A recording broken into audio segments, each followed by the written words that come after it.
Meu amigo, fizeram o quê? Reunir os vingadores da opinião esportiva. O Galvão é pica, né? Vocês vão ver, mas não vou me indispor. Farei tudo aqui, ó, no maior profissionalismo.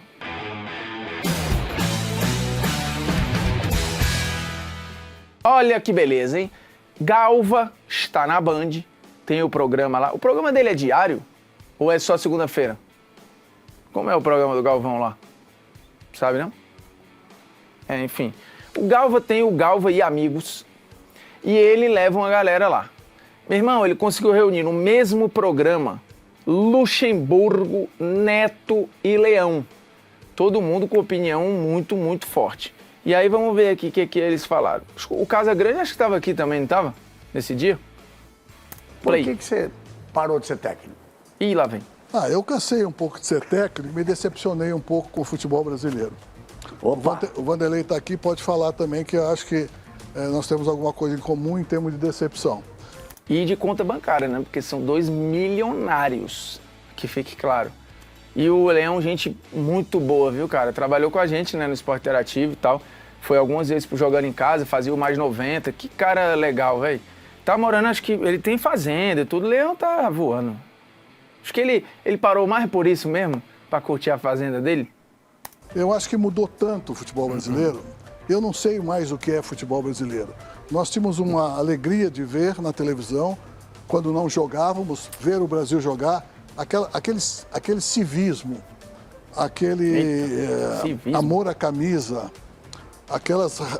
nós tínhamos raízes nos clubes, hoje não se vê mais.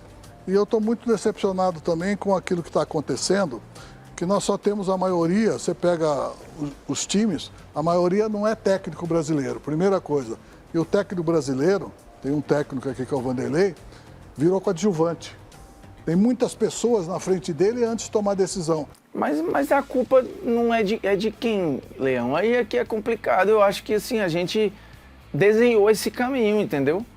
A gente desenhou esse caminho, a gente viveu, teve o período da safra muito legal ali nos anos 90 e tudo, acho que, e o final também, da qual o Leão acaba fazendo parte.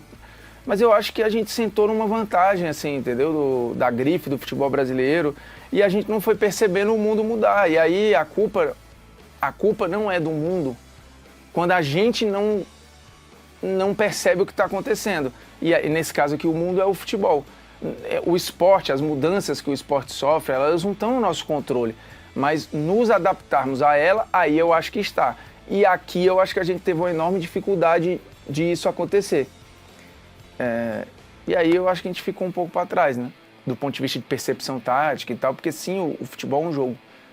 Essa parte está ali, não adianta ignorar. Enfim. E o que me incomoda um pouco, assim, técnicos brasileiros, isso inclui o Leão, o Parreira, Filipão, Abel Braga. Cara, esses caras foram bem recebidos lá fora. Eles tiveram passagens no exterior, ganharam muito bem lá, seja no mercado asiático, seja no futebol europeu, seja em outros lugares, assim, eles ganharam, eles foram bem recebidos. E aqui virou uma parada meio nós contra eles e tal, o técnico estrangeiro virou uma grande ameaça, mas a gente não foi visto como uma ameaça lá. Essa parada me incomoda um pouco, assim, eu confesso que eu não gosto. E pessoas que não são do ramo e não sabem tomar decisão. Isso é uma verdade. E o seguinte, o treinador hoje vai armar um time brasileiro, ele tem 6, 8 estrangeiros nesse time brasileiro. Como é que vai formar a seleção brasileira? Não dá. Quer ver? Eu separei esses números porque me chamou a atenção. Vocês sabem quantos jogadores estrangeiros jogaram nessa rodada de sábado e domingo? 79! Gente, isso é uma coisa... Só o Mirassol é o único time da primeira divisão que não tem nenhum jogador estrangeiro. O Luxemburgo, você não pode estar certo. Mas por que não? Discutindo muito, técnico brasileiro, que os estrangeiros têm que estar, tem que discutir a essência, a nossa origem.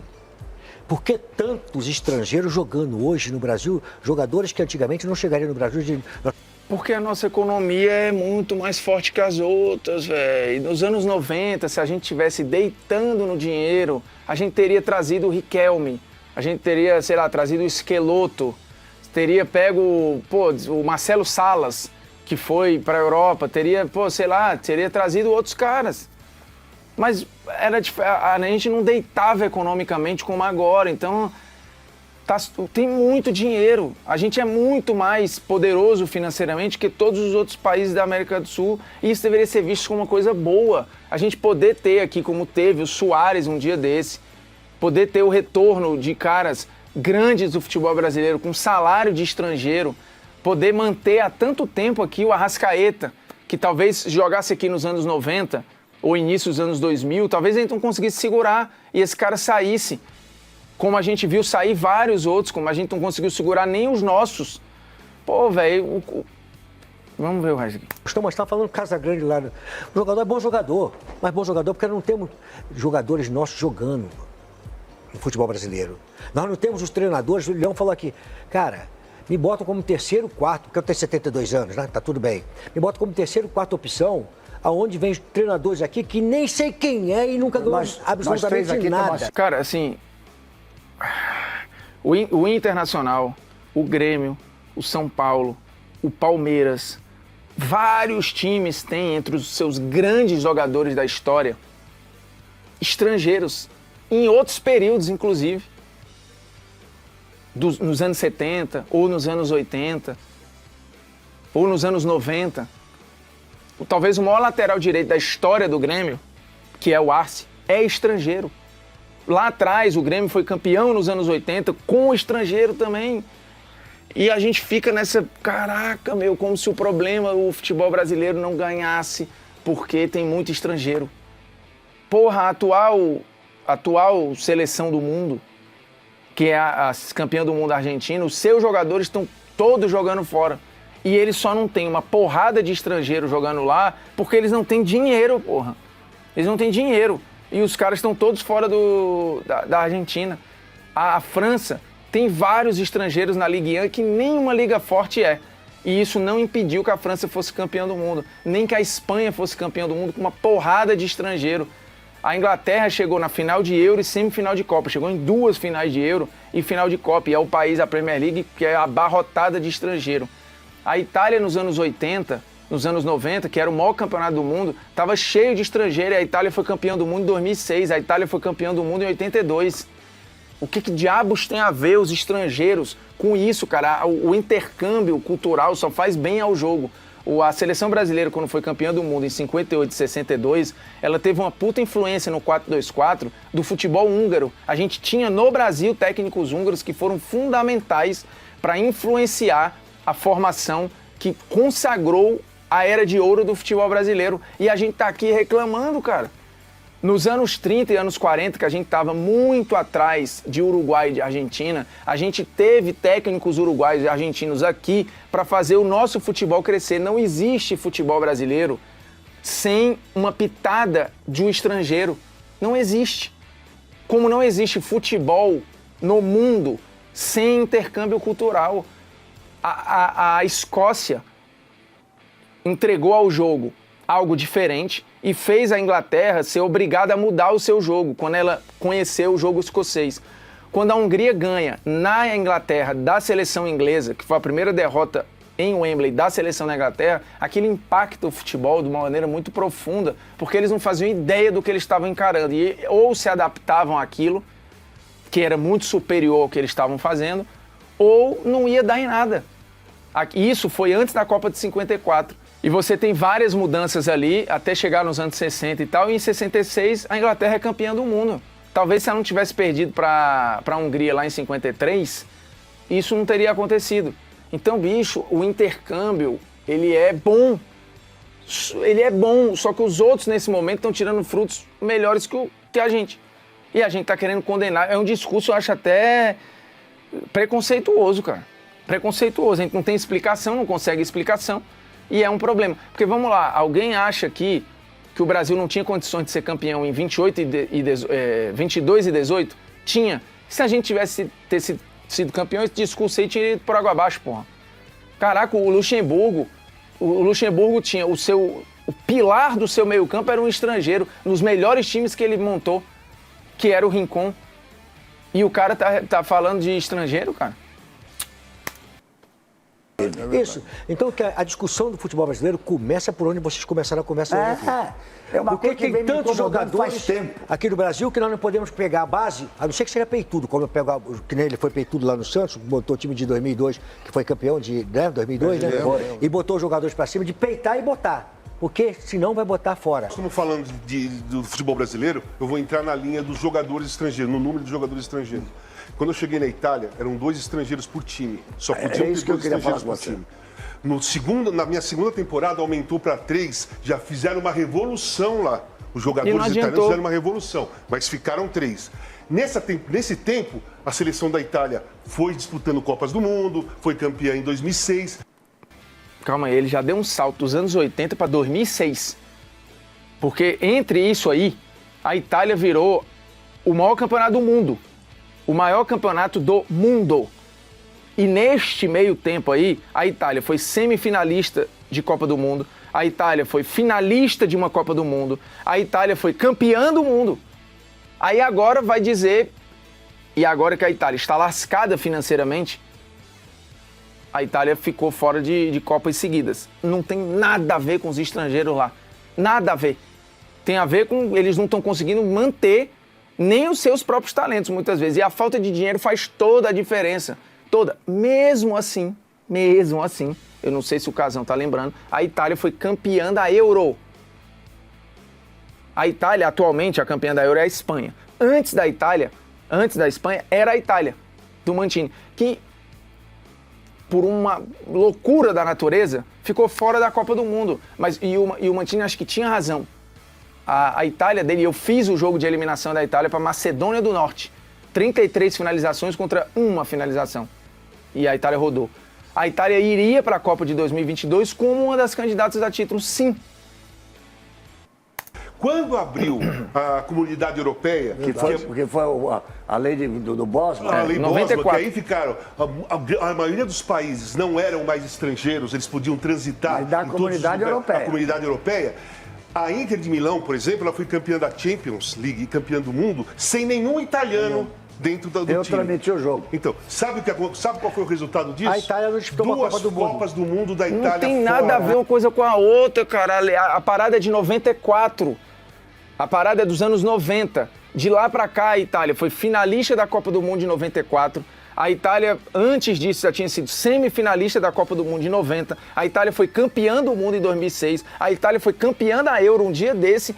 Que mundo é esse, gente? Beleza, ficou fora. Lá na Holanda, a Holanda lá tem menos estrangeiro do que a Itália no futebol holandês. Tem menos estrangeiro. A Holanda ficou fora de algumas Copas, inclusive, e não ganhou nenhuma, inclusive. A culpa é esse o problema? O problema é investimento, velho. O problema é que é concorrido pra caramba. O futebol de seleção nunca foi tão concorrido. Tem um monte de seleção jogando bem aí, um monte. E se a Itália jogasse no sistema de eliminatória aqui, de pontos corridos, ela não ficaria de fora nunca. Fica de fora lá porque o sistema é convidativo da Europa a algumas seleções grandes sempre rodarem. Agora não vai ficar mais nenhuma fora, porque mudou e tal. Cara, essa tese não encontra nenhum sentido, nenhuma sustentação. Associar a Itália fora das Copas com o número de estrangeiros lá não tem nada a ver. A Inter chegou na final em 2023 com uma porrada de italiano. Inclusive, majoritariamente o time era italiano. Vou até pegar aqui a escalação daquela Inter pra gente ver quantos italianos tinha aqui, ó. E chegou na final, poderia ter sido campeã, do mesmo jeito que a Inter de 2010, sem nenhum italiano no time titular, poderia não ser... E eu tenho dúvidas sobre aquilo ali, tá? Porque acho que o Materazzi não estava em campo, não? Talvez não tivesse. Mas, enfim, a Inter chegou a jogar algumas vezes sem nenhum italiano.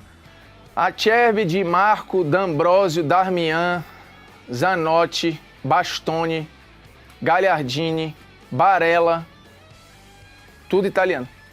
Uma porrada, vários aqui titulares, inclusive, que eu citei, tá? Vários, pelo menos 1, 2, 3, 4, 5. Metade do time da Inter finalista de italiano. Metade. Isso quer dizer o quê? Nada. Porque a Inter podia ter sido campeã, pode ser agora, dessa atual Champions, com uma par de italiano também, vários. E o que isso quer dizer sobre a seleção da Itália? Porra nenhuma. Quem não tem como pode revelar acontecer com o jogador, Brasil. você não consegue revelar o jogador. Ô, Casão, Você matou, Casal. A Itália ficou Vanderlei. 2 Copas fora. Por quê? Deixou de jogar com seus jogadores. Que isso, São gente? pessoas importantes. Abriu brecha pra quem? Pro estrangeiro. Aí é legal. Não, Mas, gente, isso foi no... Meu Deus do céu, a Itália nos anos 80 tinha o melhor campeonato do mundo lá. Os principais jogadores do campeonato italiano eram, em algum momento, Platini, Maradona, Zico, Van Basten depois, Gullit, todos estrangeiros, Matheus, Klinsmann. Caraca, meu irmão. E mesmo assim a Itália, 90, semifinal da Copa. 94, final da Copa. Porra. Não tem como, velho. Outros jogadores estrangeiros jogando E outra na Inter. coisa, o goleiro que era convocado naquela época, antes de surgir o Donnarumma, ele era goleiro do time pequeno ou reserva do time grande, porque o goleiro dos times grandes eram todos goleiros estrangeiros. O Tafarel, goleiro de 94, jogava na Reggiana, por exemplo, da seleção brasileira. Essa tese vale para o Brasil? E isso também não é verdade, porque o goleiro convocado de antes do Donnarumma, o goleiro até um dia desse era o Buffon, que era titular da Juventus. De onde que ele tirou isso aí? Se ficou esse goleiro, que eu não sei quem é, foi um rabicho de tempo. O Sirigu jogava no PSG também. Quem é esse cara? Quem é esse goleiro? De outras seleções. Eu queria saber se é verdade que o jogador holandês que joga no Corinthians... Memphis Depay. Então, se ele der passe para um gol, ele ganha eu 1 te falo. milhão e pouco. Não, sim, vou te explicar. Não é possível no isso, contrato cara. dele, se ele fizer 15 assistências, ele ganha 1,5 milhão. Mas Então ganhando você 95%. está que ele sabendo, tem a ver de me ser estrangeiro confirma. Não é É possível. verdade que 95% do prêmio do Não, Corinthians 100%. de Campeonato Paulista foi para ele? 100%. No contrato dele, ele tem direito a 4 milhões e 700 mil reais do Não, mas prêmio. isso No significou Corinthians 95% do prêmio. São 5 milhões. Nossa Senhora. Mas aí, irmão, O prêmio de 5. Então você me O perguntou... Corinthians por que foi eu parei. campeão. 4,700. O prêmio de 5. o Ronaldo Fenômeno tinha um percentual dos patrocínios do Corinthians em 2009. Quando o Romário veio em 95 para o Flamengo, ele tinha uma remuneração totalmente diferente dos outros. Eu não estou comparando o Depay nem ao Ronaldo, nem ao Romário, mas estou falando que os dois, sendo brasileiros, lá atrás tinham condições especiais. E essas são questões contratuais. Porque se não fosse essa questão contratual, o Memphis não estava aqui. O Memphis tinha mercado para estar jogando na Europa, pô. Por causa disso. O prêmio de 5 milhões. Mas ele tá 4 errado. milhões e quem 700 assinou foi com para ele. Quem tá sabe errado fazer quem assinou contrato com agora, isso não ele. pode estar certo, gente. Não, mas quem assinou com ele aqui que tá errado, né? virou um depósito financeiro para jogadores e treinadores do exterior. Alguns têm capacidade. Claro. Os empresários são melhores do que eles. Por que são melhores que eles? Que faz esse tipo de contrato. Porque por um baita de um Quem assinou, contrato, para um pequeno jogador, num time grande e maravilhoso. Então o bom não é o jogador. É o treinador, é o empresário que levou esse dinheiro. O chefe Eduardo de Castro, aquele português que nós tivemos com ele, então ele é muito ligado ao futebol português, acabou de me mandar aqui que essa discussão também acontece em Portugal. Agora na temporada 24-25, 108 jogadores brasileiros estão lá disputando a primeira divisão. Bom exemplo, Portugal. Bom exemplo. Vamos lá. Portugal, historicamente, sempre teve muito estrangeiro, né? Principalmente brasileiro. Mas beleza. Portugal começou a exportar técnico para vários lugares. Continua tendo estrangeiro pra caramba. Porto e Benfica sempre compraram a beça. Beleza? O futebol português nunca foi tão bem desenvolvido. E nunca a seleção portuguesa foi tão forte no sentido de ter, em quase todas as posições, bons jogadores. Resultado, a seleção portuguesa vem dos seus melhores anos da vida, incluindo um título de Euro, um título de Nations e participações ininterruptas em Copa do Mundo e em Euro. Em todas as competições de nível A, a seleção de Portugal esteve presente em todas as competições, em todas as Copas e em todas as Euros. Não ficou fora de nenhuma, mesmo sendo o Campeonato Português, tendo, como lembrou aí o Mauro Naves, mais de 100 brasileiros, fora outros estrangeiros.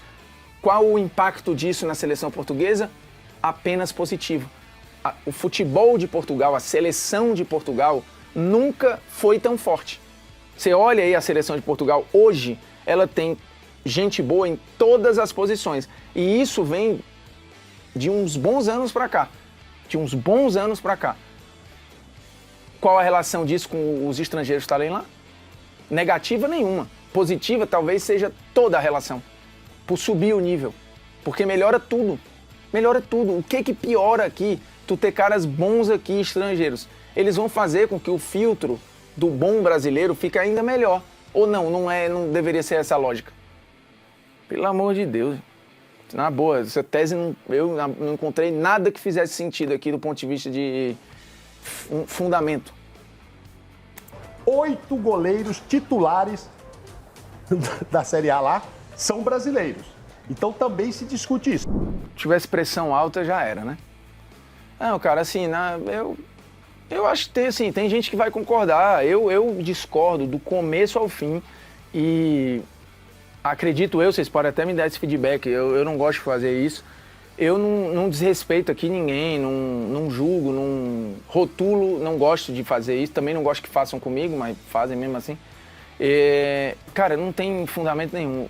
Os argumentos todos aqui não... Simplesmente é uma tese tirada do nada, gente. Do nada. Do nada. Inclusive ali os argumentos são jogados ao Léo para criar ou para corroborar uma parada. Eles já partem daquela verdade e vão encaixando argumentos para tentar comprovar aquilo ali. Mas os estrangeiros não tem nada a ver com a queda da seleção italiana.